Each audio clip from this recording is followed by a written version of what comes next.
Hi everybody, welcome back to my Dungeon Boss campaign series. We are just about ready to start Chapter 11. If we take a quick look at Chapter 11, recommended level is 28, so we can bet that partially way through it's going to increase probably by 1 to level 29, maybe even go to level 30. So in preparation for that, I have leveled up to 29 just by doing regular quests and stuff. But more importantly, I do have enough gems to do a times 10 summon.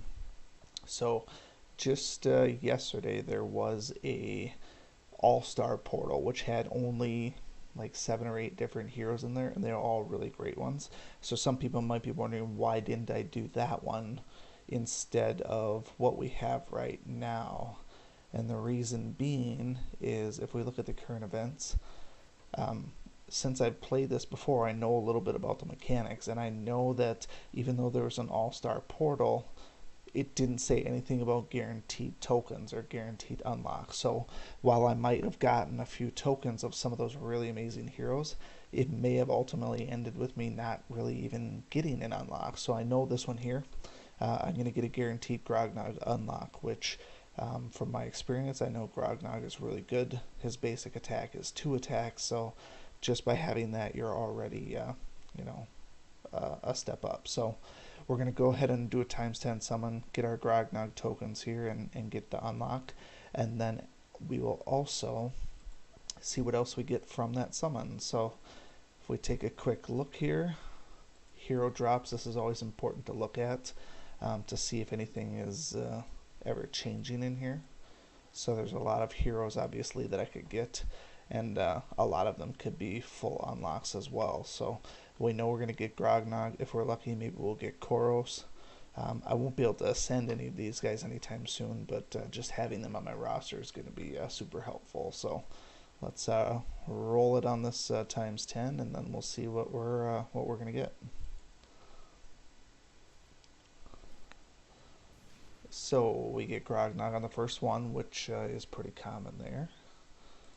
Next up, we got a platinum chest here. A few tokens, nothing great. I don't care about Sifu. Masuda Kira unlocked. I'm looking forward to that. That'll help me with PvP. And actually, that's going to be perfect for Chapter 11 too, because using Kira on the Lich is super helpful. Gold chest with more Sifu tokens. I anticipate getting a lot of Sifu tokens, and probably Emily and Alex tokens as well. Augustus unlocked. That's going to be helpful. I do like Augustus. Gives me a different variation of healers, plus he's armored. Ice pick tokens. Ice bloom tokens. And we are getting some celestial evos too, which will help with the ascensions. More Sifu tokens. And another set of Grognog tokens. So overall, a pretty successful first go around with the times 10 summon. We'll actually work on leveling those guys up a little bit later. I'll go ahead and I'll do the experience and level up their skills and stuff, and then we'll start running them in dungeons as well.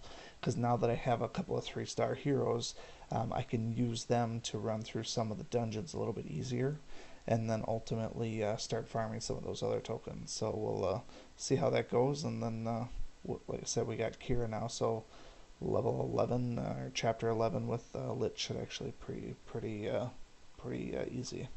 So with that being said, let's back out of here, and then we'll just go ahead and jump right into chapter 11 then.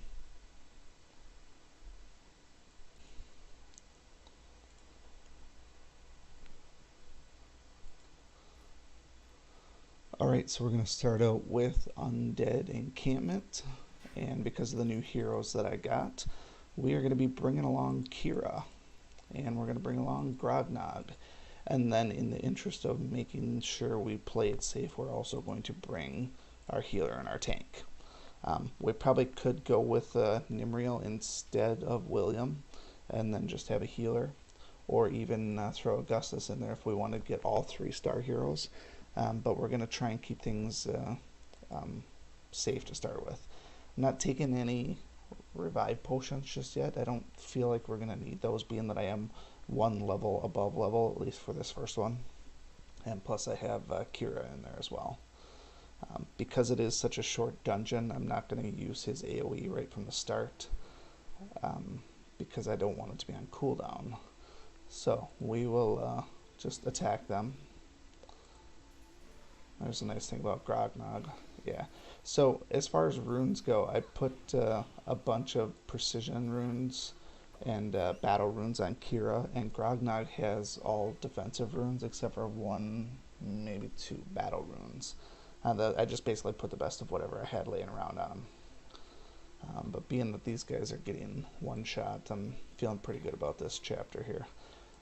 The reason that I ultimately went with the times 10 summon with the Grognog feature is just that, his double attack.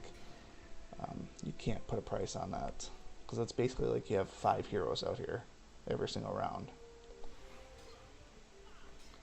So we do the taunt because that guy didn't die for one reason, but then we want the taunt up in the boss room. So, and now this one here is going to be an absolute beatdown because both Kira and Grognog have their primary skills up. So, and actually this guy isn't even going to survive the first hit, I don't think. I guess he's a little tougher than I gave him credit for. We'll negate his crit ability.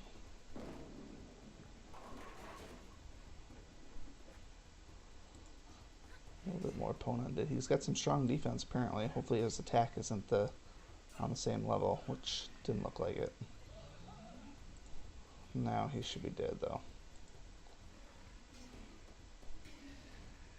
One more turn, I'm guessing. Kira should hit him here and kill him. Oh, not quite. There we go. Easy enough level though.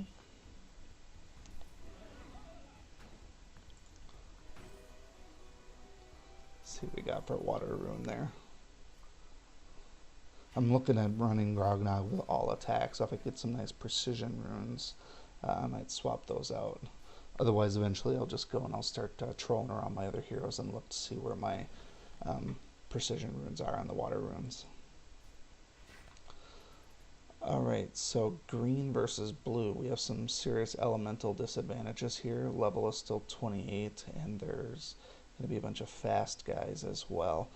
I think Kira's probably going to be good enough to handle this. But I'm going to run Grognog anyways just to see how he stacks up against green. If he doesn't work well, then I'll sub Nimril back in. I think what I'll do is I'll revamp my potions a little bit here. Just do one of each. I think I should be at a decent enough level that after the first room, if I get my taunt up with William, even with the elemental disadvantage, it's probably going to be okay. But running 3 blues against an all-green dungeon is a little bit risky at times. If those guys are knights, they're not going to do any damage, so I'll just kill the little imp. And then we could probably almost auto-attack the rest of it. They're going to taunt, so at least one of them will taunt. Alright, so we will let this run its course for a bit.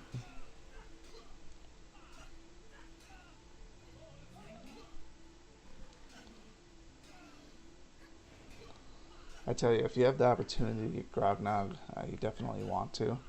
And if you can find a way to ascend him, he's a force to be reckoned with this early in the game. He's going to be on my PvP team coming up too, at level 30, so that's going to be right around the corner. And actually Kira's going to be as well, so it's going to be quite the shift. Okay, in the interest of avoiding mass poison here, I'm going to kill all of those guys. I don't want to have poison lingering around, especially with elemental disadvantages. So we'll kill them, and then we'll see how long it takes to kill the rest of the. If we get more knights, then his skill should be back up for the boss room. Otherwise, we're going to be relying on Grognog's ability for the boss fight. To at least lower their crit. Alright, hopefully he hits him twice. There we go.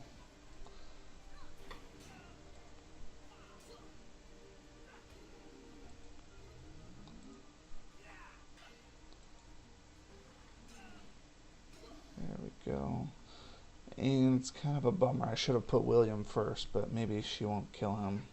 Yeah, I was going to taunt to head into this next room here, but I guess the fast ninja's going to get his shot. So hopefully he doesn't one-shot Yasmin. That's my only real concern.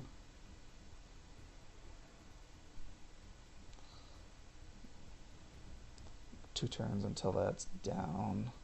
I'm going to leave him since I can't kill him. I'll see if I can kill one of the little guys. At least he didn't do a skill. Even the little guy hit pretty hard, so yeah, once William taunts, we're going to be all set. Those guys shouldn't be able to kill him. Unless he's like regular Shadow Blade, where his attack removes the taunt. That'll be the only downside here.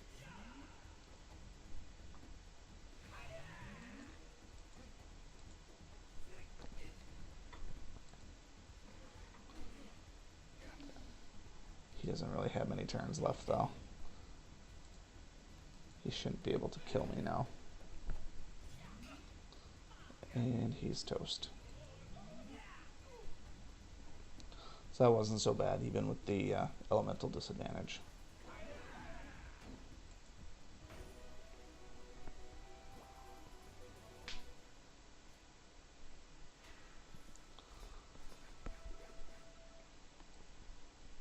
Focus Rune, that'll be good. I can actually put that on Grognog eventually. I won't do that now. It's a low priority at this point. Next up, Defiled Sanctuary. We have serious caster power going here. Fortunately, with these guys here, I mean, they don't have any real nasty AoEs. I mean, shock is obviously bad, but shock is only bad if it actually hits you. So I'm actually feeling pretty good about where we're at here.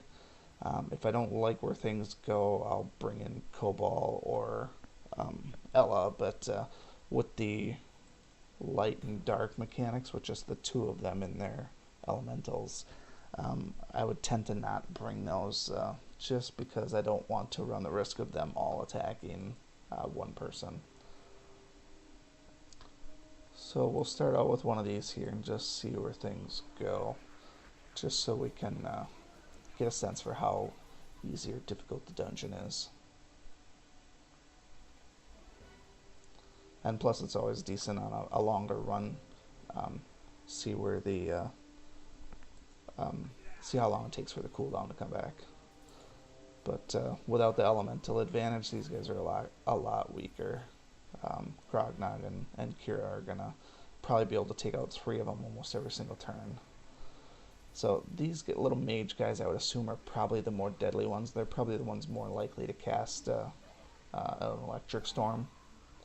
But again, I just don't feel like these guys are going to be overly difficult. I saved my taunt. I don't think I need it the way things are going. That way I can have it up for the boss room. I know the bosses are probably going to do AoEs anyways, so we just want to make sure that we're at the ready with all of our skills here. So I think both of these guys are done in 2 hits. So I can't taunt here, but I don't think the bosses are fast, so it shouldn't be an issue.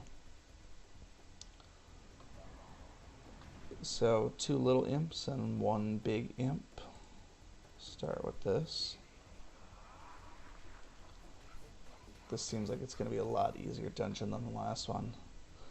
I'm actually going to...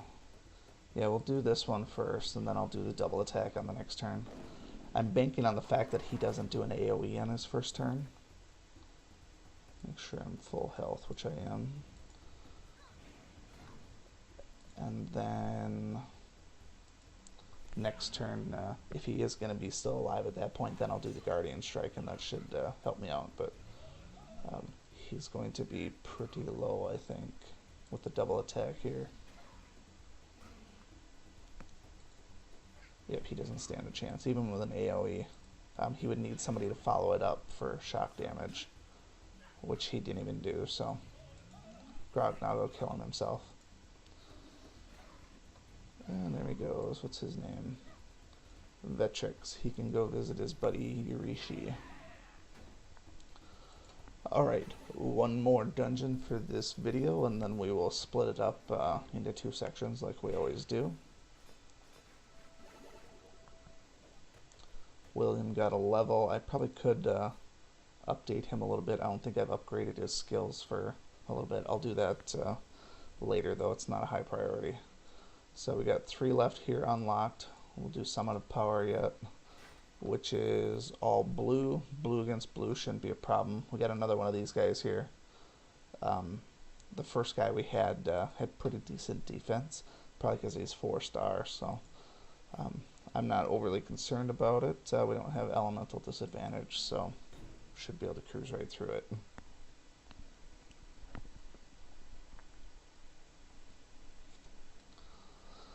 Another 5-room dungeon. That means we can go ahead and do AoE on the first turn, save us a little bit of damage from those bats.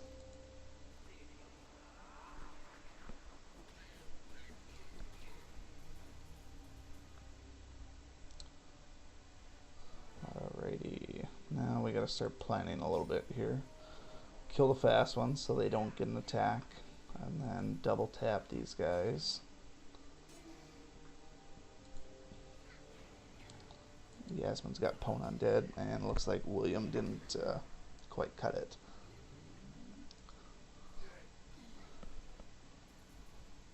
If we get a bunch of those little blue Braum clones, we might be forced to use a taunt at some point, but we should be okay for the most part. Freezing, gotta love that. Alright, we'll try and kill this guy first. There we go.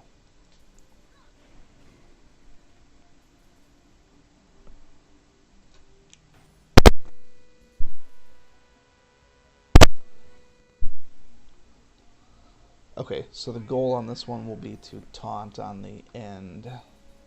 It would have been nice if Kira's AoE would have been up, because these guys do that little frost attack. I think the best option here would probably be to replenish that. I don't want to have a bunch of guys get damaged here, but I also want to be able to taunt. So I guess it's kind of a catch-22 here. I'll try and take out the toughest one, and hopefully they spread their damage around a little bit and not actually fully attack one person. So that ultimately went pretty good. Grognog killed 2 of them. That works well here because now I can get my taunt up and I can attack with Kira and all's gonna be good. So it's good that I didn't waste my energy potion. I was a little concerned about them all attacking one person, because they do that sometimes. I don't like when you run into a room full of all fast heroes. Now Kira just says, "What's up?" And I got the taunt up, so I'm feeling pretty confident about where things are going. I'll actually just do the double tap with Grognog, because I don't think I'll need to even do a more powerful attack. Unless he crits here, I guess. But I mean, I'm going to have extra defense, so even with a crit, he's just nothing.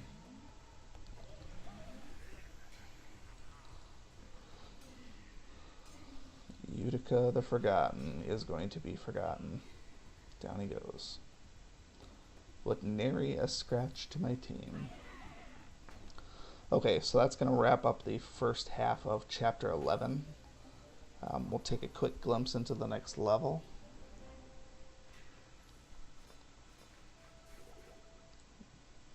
Bulwark Rune, nothing great there.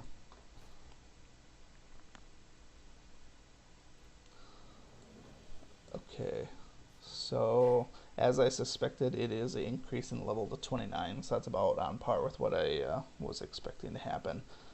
We are going to run into an elemental disadvantage, but I think we'll be okay. Alright, so any questions, comments, concerns on this, feel free to leave them below. Otherwise, stick around. We'll have the latter half of this one momentarily. Thanks.